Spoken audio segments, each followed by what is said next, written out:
Hey everybody, welcome back. We are back with the history of football, part two of the very first episode of this, the origins. I have Roger here as always, and I have Miss Scarlet, who is currently freaking out over squirrels out the front window.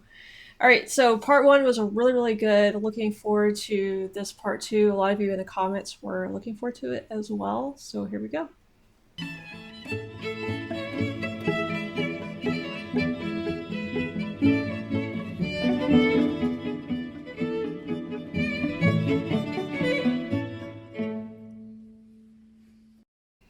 Really hope you guys don't mind my hoodie. It's a little chilly outside today. It's a little rainy as well, and it's just I just feel like I'm wrapped in a warm blanket with the hood and everything on. So you might see this on occasion throughout the winter months here in the northern hemisphere. But we are back with a history of football, and part one was really eye opening for me. I love history and I love sports and I love combining the two. And I think at the end of this series, I'm going to have a way better understanding and context for the sport in general, so that when I do go and watch like highlight videos or learn about a team or a player or something like that, I'll have a little bit more of a background. It's not going to be like if I grew up in that culture, and grew up with the sport, but I'm going to try and get as close as I can to that. But I do want to go over some of your comments from the previous video. I appreciate you guys leaving them. If you don't want to watch this part, just hit the reaction chapter and skip right to that. But now it is comment time.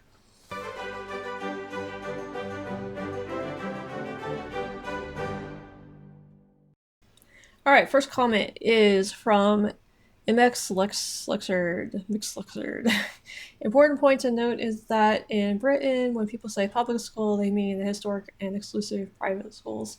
I do know that much. I've seen enough, I like education documentaries, and it just so happens that Britain has a ton of them, and they're really good, and I enjoy watching them. And I think I mentioned that I watched The Harrow, a very British school, in the last video of this that we did, and that really highlighted the exclusive boarding school experience in England.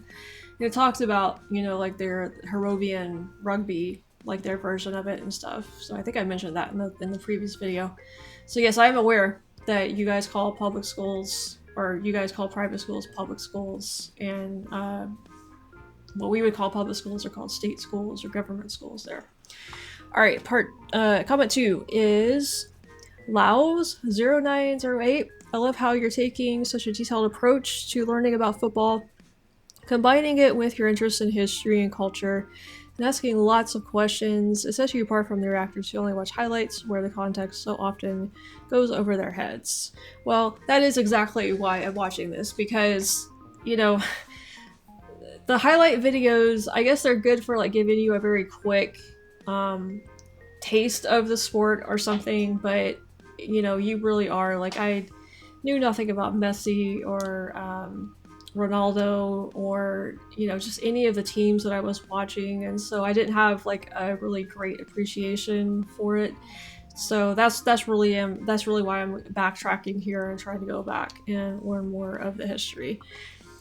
Corringham Depot says natural rubber is latex, which is the sap of the rubber tree. They cut slits in the bark of the tree and collect the sap, much like they collect maple syrup from maple trees. Latex was not very tough until they invented vulcanized rubber by heat treatment. Okay. You know what? I feel really stupid, but I didn't even know that rubber trees existed. I literally thought that it was a completely synthetic substance, which it is nowadays, I guess, for the most part. I don't know. Do they still collect? You know what? I'm actually curious about what rubber trees look like. So let's look this up here. Let's see. Rubber trees. What do you look like? They probably just look like regular trees, but okay. The heck? So that's what comes out of them. Huh. Interesting. So it's like just legit rubber? Wow. But it wasn't very tough. This looks very liquidy for it to be rubber, so I'm assuming they do that like vulcanized treatment that last comment was talking about.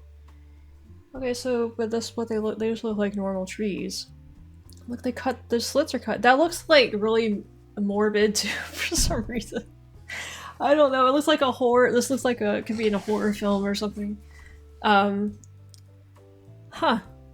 Do the trees die, or does that like harm the tree when you do that, or I don't know. I don't know anything about like trees and plants and stuff. Oh look, it's like a bunch of little slits. So they just do that all the way up the. How in the world? It's like baffling to me that trees will just leak this stuff like this. Okay. I was gonna look up something else too, but... Oh, I wanted to know where, because I saw this... no, not where. Where do rubber trees grow? Africa, Central and South America, and Asia. Which is the chief producer. Okay. Well, it might make sense since the, was it the Japanese and the Chinese are kind of like their ancient game of this. Okay. Interesting. Okay, you learn something new every day. I also thought that latex was completely synthetic, so hearing that these are like natural things in the environment is like blowing my mind a little bit. Alright, we have comment number 4 here. In European schools, oh, it's by Raw. In European schools, getting a little warm actually now, so got static all in my hair now. In Europe, schools are a pastime outside your studies. In the US, they'll give you a scholarship in advanced basket weaving to get you into their sports program. I think they'll just give you a sports scholarship. I don't think they have to go to the trouble of giving you a basket weaving scholarship. You know, if they really want you to come play for them, they're going to give you a sports scholarship, or I don't know. I don't know. Maybe there's some backdoor scholarship stuff that happens that I don't know about. Okay. Mark Thomas says keeping the football from touching the ground without using your hands or arms is called just keepy uppy in the UK. There are records and competitions for it. You guys have such like cute names for things, whether it's for your ships or your planes or your games over there. It's very interesting names. I've never heard of keepy uppy before. All right, so this one's a little bit more, I think, in like the rules of the game, but stop apologizing says hacking means a defensive action. It takes out the player usually by simply kicking them to get the ball back. I think they were talking about like kicking them in the shins in the last video, so I kind of like took that to be what hacking is, but I guess it could just be kicking in general. It's a form of tackling. In rugby and American football, tackling allows and indeed promotes taking out the other player, although it's done with the arms these days. The word hacking in soccer is another word for a foul. Okay. Alright, so okay, I got what hacking is. Yeah, I thought it was specifically just like kicking them in the shin, but I guess it can be a little bit broader than that. Alright, last comment, Mark Morris. You have to remember that football was played by the peasants, and the peasants made up 95% of the population.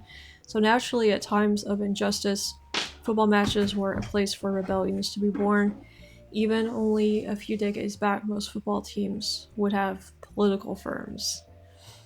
Yeah, so this is the part of the game that a lot of people in my other football videos were trying to like describe to me and get me to understand like the origins of football in Europe and how it's integrated into the culture and, you know, political stuff. And I just wasn't getting it. But videos like this are helping me to understand a little bit more, and your comments, I guess, understanding that the peasants were the ones that played it and used it as a form of rebellion against the tyrants, the kings, whatever, helps me understand a little bit more. It's extremely different from how sports evolved over here. I'm not used to anything like that with our sports. Our sports derive from really university. Like that's where our football started to be played, was in the universities. It had nothing to do with rebellions or peasants or anything. It was a school. It's a school sport, a school activity, right? So, and then everything just spawned from there. So different background. So it's that's why it's really fun to kind of learn more about the background of sports in Europe, because it is so different. So yeah, there we go. Thanks for your comments, guys, and I really appreciate them. I learn from them. I read through all of them, even if I don't feature them here on comment time. So we're gonna go ahead and get into part 2 of this. We got the last half of this or so to watch, and we left off right as he was starting to talk about how teams formed out of like the workplace and stuff. So let's see what they have left to say about it.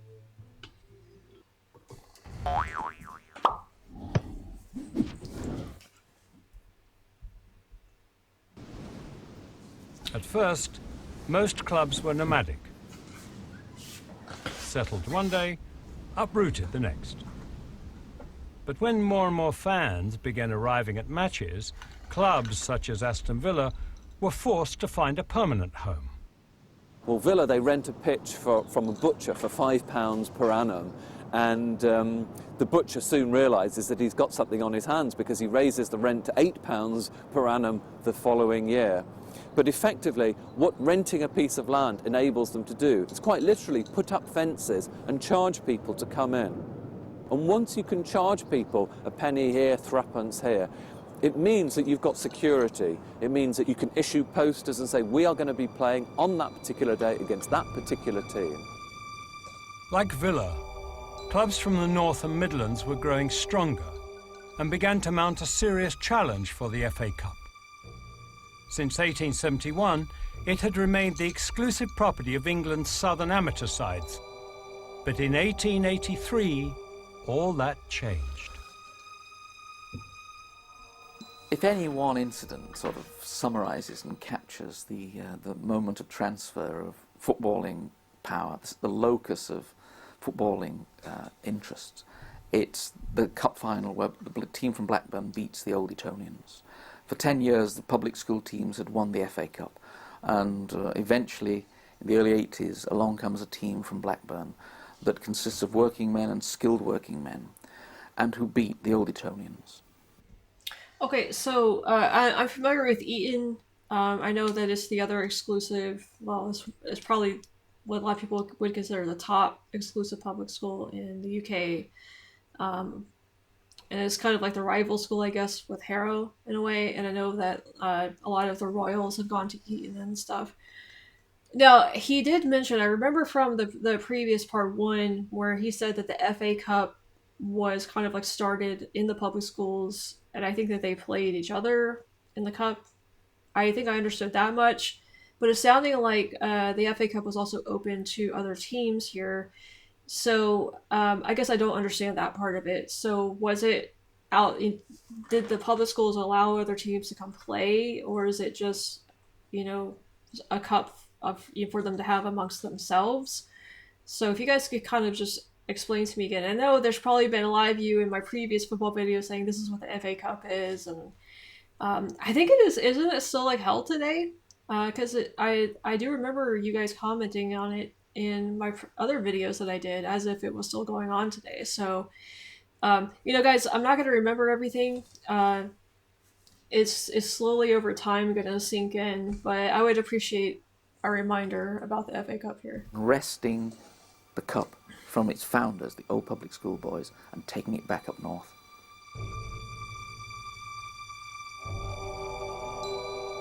This defeat may have marked the end of public school domination on the field, but off it, there was still a major battle to be fought.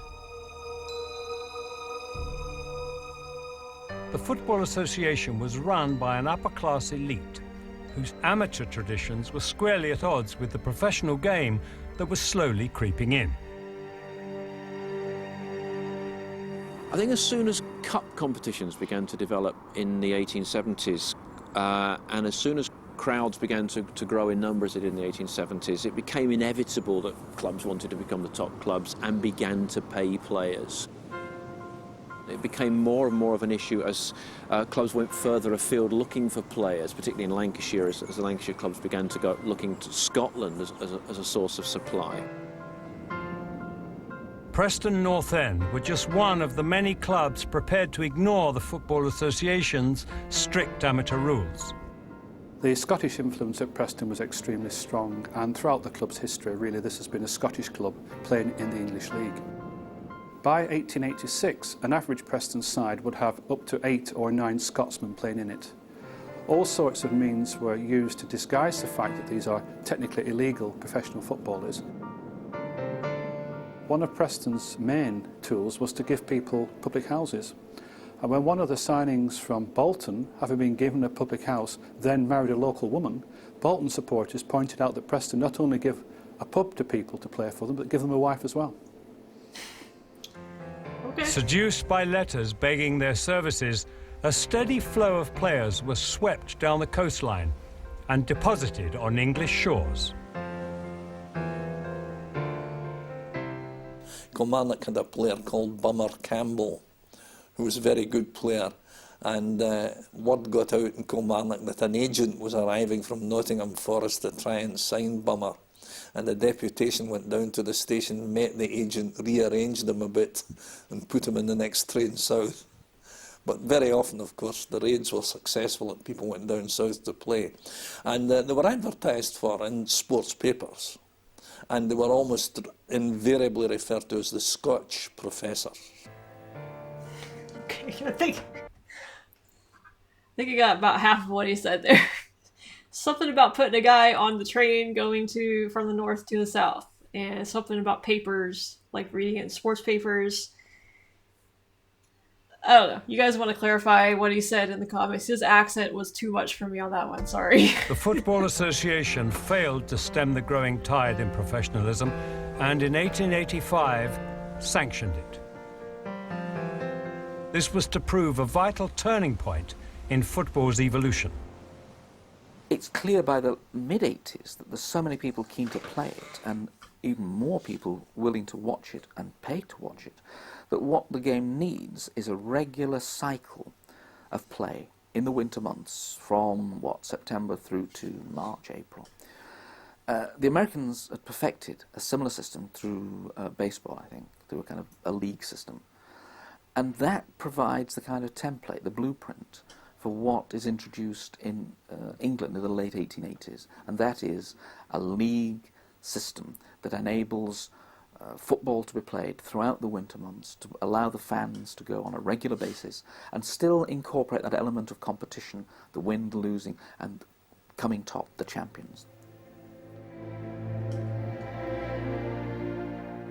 William McGregor, an Aston Villa committee member, initiated a meeting to discuss such a league in September 1888. Based around 12 teams from the Midlands and the North, the first matches were not entirely successful. Accrington arrived an hour late for their game with Everton, while Stoke turned up at Preston with 9 players. One missed the train, while another signed for an opposition club. Preston North End became the first league champions in the world, taking the title without losing a single game.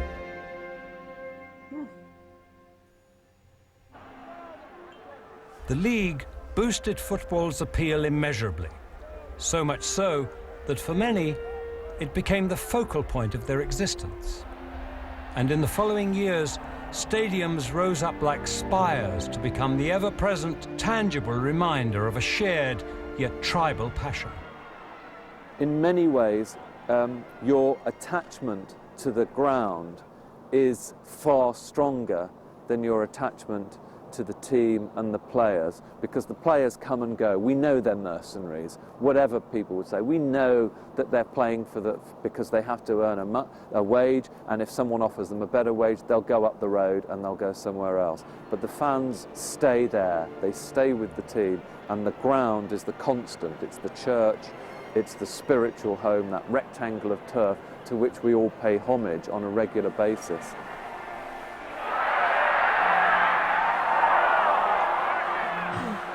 Having conquered the hearts and minds of the British, football's diaspora began in earnest.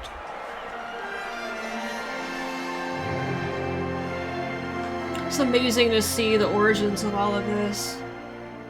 Football grows phenomenally, not just in Britain before 1914, but it mushrooms throughout Western Europe and in South America and other places too. There's no doubt that the men who are committed to the game are committed to playing it wherever they go. And of course they go all over the world. British businessmen, British soldiers, British sailors, British governors, British in some kind of imperial capacity, and also just ordinary working men. Tens of thousands of working men who travel, and in a curious kind of way, they also become missionaries for the game. They hadn't been at home, but once they're abroad, what they want to do, of course, is to cling to the games, the culture that they'd left behind at home. And the most important kind of secular culture that they'd attached to was football. It's a game that the British deeply influenced at all kinds of levels by 1900, but particularly by 1914. This mass exodus of skilled British labour into the new industrial heartlands established the game throughout Europe.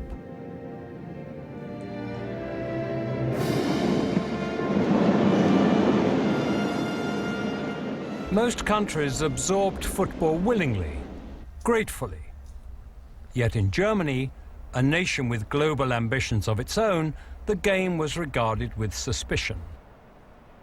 In den Anfangszeiten des Fußballs war die ganz überwiegende Meinung über Fußball in Deutschland eine negative. Fußball galt als ein englischer Import und England war auch unter politischen Gesichtspunkten ein Gegner Deutschlands. Und man mochte diesen Fußball einfach nicht. Fußball galt auch als unsittlich, weil Leute diesen Sport in kurzen Hosen betrieben und also Körper zeigten, wenn es auch nur Beine waren. Und alles das waren Sachen, die gefielen den Durchschnittsdeutschen einfach nicht. It's interesting. Und hinzu kam, dass der betriebene Sport in Deutschland eben ein ganz anderer war. Das war nämlich Turnen. Und Turnen war eben auch was sehr Nationales. In the years preceding the First World War, the gymnastic tradition became more than just a drive towards physical perfection. It became part of the Kaiser's nationalist philosophy. We really do that in Asian countries too. After the war, the Kaiser was replaced by a democratic government, and football, not gymnastics, emerged triumphant. Richtig populär wird Fußball, denke ich, erst in der Weimarer Republik, weil da auch die Voraussetzungen andere sind. Also im Kaiserreich war es so, dass die Arbeiter, also Industriearbeiter vor allen Dingen, keine Zeit hatten, Fußball zu spielen. Es wurde sozusagen rund um die Uhr gearbeitet. Und diese Voraussetzung ändert sich in der Weimarer Republik fundamental, weil es mit den ersten Entscheidungen der neuen demokratischen Regierung gehörte, den 8-Stunden-Tag einzuführen, sodass die Freizeit eben einen größeren Bestandteil des Lebens auch der Arbeiter einnahm. Und da gibt es dann einen Massenaufschwung des Fußballs in Deutschland, weil die Arbeiter alle in die Sportvereine strömten. Germany's reluctance to accept the game was unusual, not exceptional. Football was England's great gift to the world, yet many felt the guardians of the game were overbearing, reluctant to relinquish control of a game they had invented.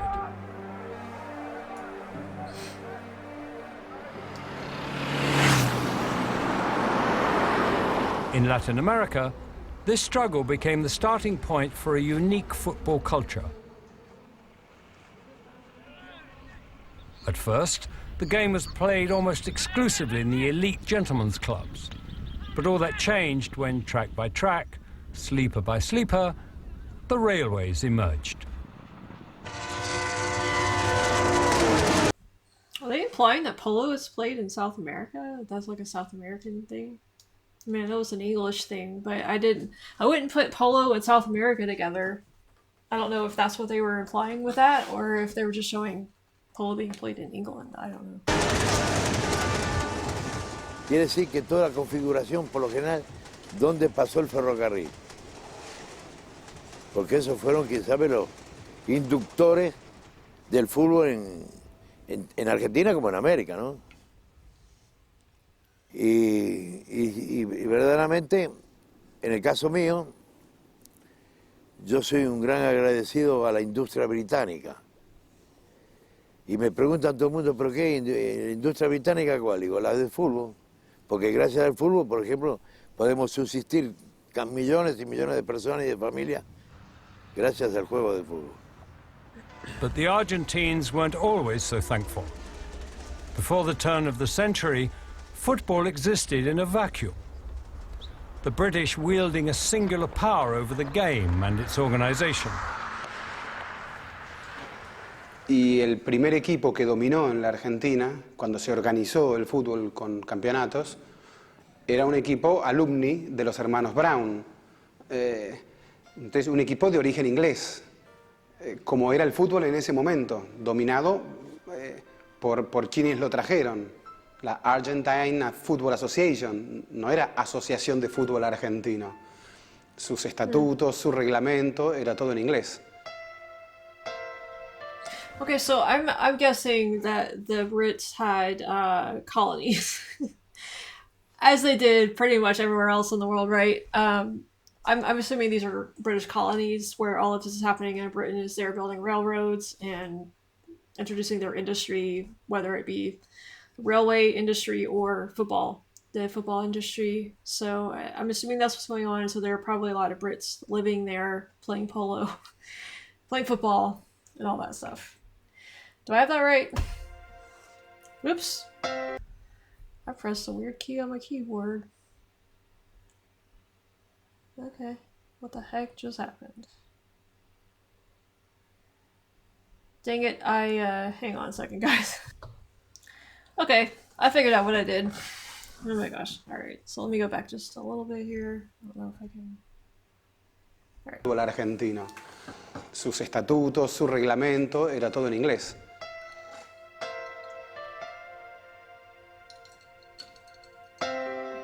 Having dominated the game for over 30 years, the English were toppled in 1913. Entonces, cuando Racing Club quiebra la hegemonía de alumni y se consagra el primer campeón criollo, es como que se interpreta que hay una segunda fundación del fútbol y la fundación criolla. Es como que a partir de allí el fútbol pasó a ser argentino, pasó a ser algo nuestro. So we have like a little parallel happening here. So in England, the working class teams had to beat the public schools to get that recognition. And here we have the native Argentinians having to beat the British teams to get, you know, kind of like their own recognition in their own league and stuff. So it's interesting how that parallels. For Argentina, as elsewhere, football had become a means of expression, a shorthand for a communal sense of belonging. Empezó siendo una especie de nave espacial, una cosa marciana, venida de afuera. Se decía, son cosas de locos que hacen los ingleses. Pero en estos países, bueno, pues el fútbol se incorporó a la vida nacional y cada país le imprimió su sello. Que después se desarrolló de diferentes maneras. Dime cómo juegas y te diré quién eres. El fútbol es una señal de identidad, como todo producto de cultura. El fútbol también es cultura, les guste o no les guste a los enemigos del fútbol. See, I don't want to get too political here, but, a lot of people will criticize the British Empire. A lot of people criticize the, quote unquote American Empire today and stuff like that. Because, just like Britain, the British Empire had influence all over the world. I feel like America has that now through, media, especially. But, I feel like you can't look at it as a black or white thing, whether you agree with the United States or if you agree with the British Empire or not. You have to acknowledge that, yes, some bad things happen, but also some good things happen too. If it wasn't for the British Empire, then, Argentina wouldn't be enjoying their football today. Probably. I don't know. Maybe it would have developed in a different way in South America. But, the British Empire did spread some good things around the world. And, heck, the United States of America probably wouldn't have been formed without the British Empire either. So it's just kind of like, you can't do like this black or white thing. I feel like there's always that gray area with things. And so that's why me personally, I'm not going to jump on the bandwagon of just completely like obliterating the British Empire and, trying to cancel it, all of that stuff. Like, I'm not on board with that. I think it's important to be reasonable about it and look at both the good and the bad and be able to appreciate the good and also learn from the bad, So that's just the way I kind of look at things. But I don't want to get too political with it, but that just made me think of this, the British influence on the rest of the world, really, when it came to football here.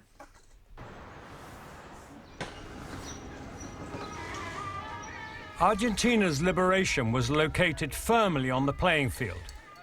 But in India, a country under British colonial rule, football would become deeply political, a stepping stone toward true freedom, real independence.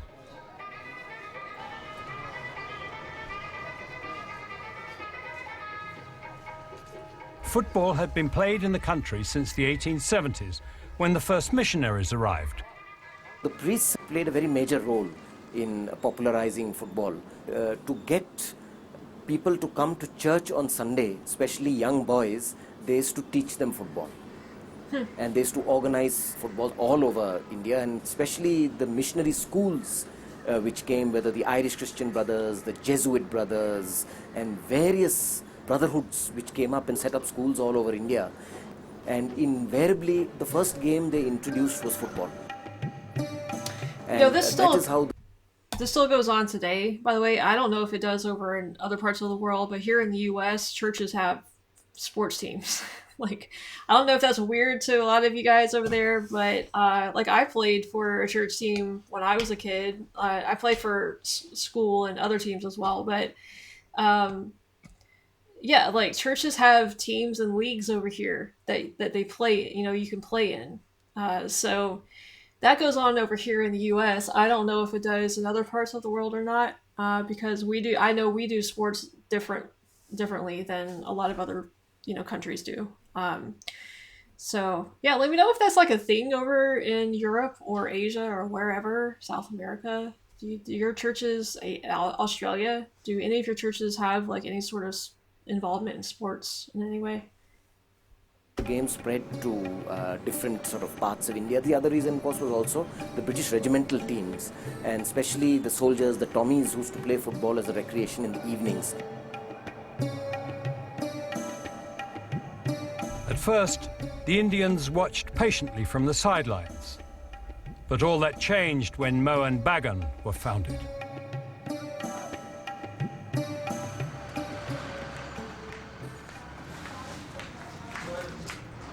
Our first famous club was Mohun Bagan, which started in 1888, 1889. Now, they have a very peculiar history.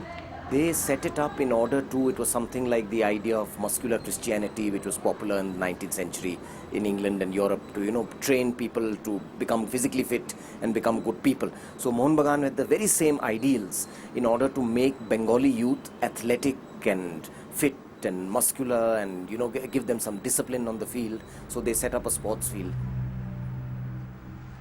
The Durand Cup, the second oldest cup tournament in the world, began in Calcutta in 1888. At first, British administrators banned Indian sides from the tournament, but then, as colonial attitudes relaxed, it became integrated.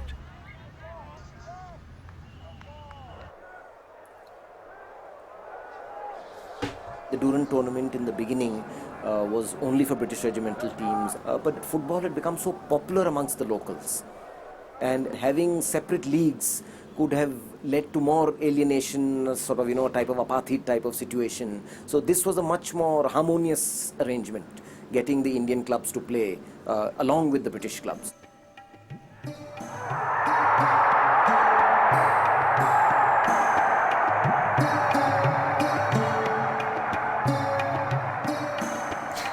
The umbrella. In opening the game up to the Indian sides, the British paved the way to their own downfall. 1911 is the first historic landmark in Indian football. Mohun Bagan, 11 Bengalis, 11 barefooted players, all from Calcutta, became the first Indian team to win a major domestic tournament playing against British teams. They won the IFA Shield in Calcutta, beating this East Yorkshire regiment 2-1. There were about 100,000 people. Most of them couldn't see the match because there was no proper stadium. They just stood in rows, thousands and thousands standing at the back. And very ingenious methods were used to convey the score. Small chits of paper were tied on the feet of pigeons and they were flown to the back. And people would, after every 5 minutes, read the score that, you know, it's still 1-1, it's 1-0, and, you know, the moves were written in shorthand so that people could know. And it was seen as a very symbolic win because it was the sort of first sign of independence. There had been the partition of Bengal some years earlier, so Bengal was very turbulent. And Mohun Bagan beating a British team was seen as a sign that India can do it. You know, that if we can beat the British on the football field, it's also time to lower the Union Jack. And in fact, when the players left the field, the Mohun Bagan flag was fluttering. All over India, people felt this was our game, you know, that we could play the world in this game. You know, the inferiority complex that was there, that we couldn't play against what was felt was a superior race in physical prowess after having lost so many battles and all that vanished. Football had at last become truly democratic. A game so simple, so universally accepted, that there were few places it had not conquered. I feel like the more I'm watching this, the more I'm realizing just like how much sports is integrated into the cultures of other countries, like politically, socially, all of that stuff, in a way that I don't think it is here in the United States. So I'm starting to wonder, is the US like the only country in the world where sports is more of I don't know, it's not that way to us. I don't know. Maybe it is. Like, I don't really know the history of our sports that well, so maybe there is some of that involved in our sports, but I just don't. Growing up here, I just don't get that that connotation from our sports. So I don't think that's the case here. But I don't know. This is just an interesting thing to think about, actually. It makes me want to learn more about American sports and the history of it, you know, because I don't even know my own history when it comes to that. So I think I'm going to try and find some videos to do on like American sports history as well, because the more I watch this, like the more I want to learn about my own history with it. The reason football becomes the global game, even before the First World War, is its basic simplicity. It just needs a ball and a couple of fellas playing it. A boy on his own can play football up against a brick wall. If you've got two men, they can play kicking in. If you've got four men, you've got two teams. If you've got stranded men on the Arctic floe, you can play football if you've got a football.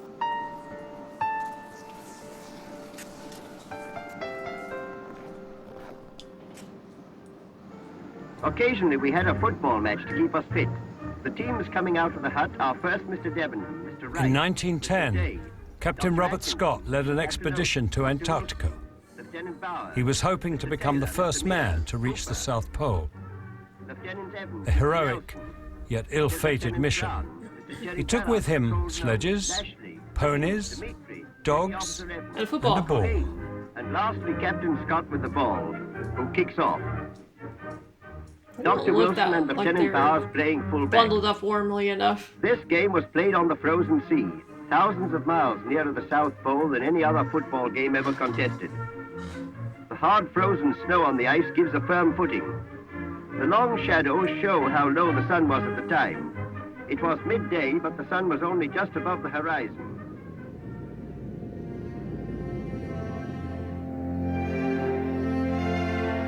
Is that it? I guess it is.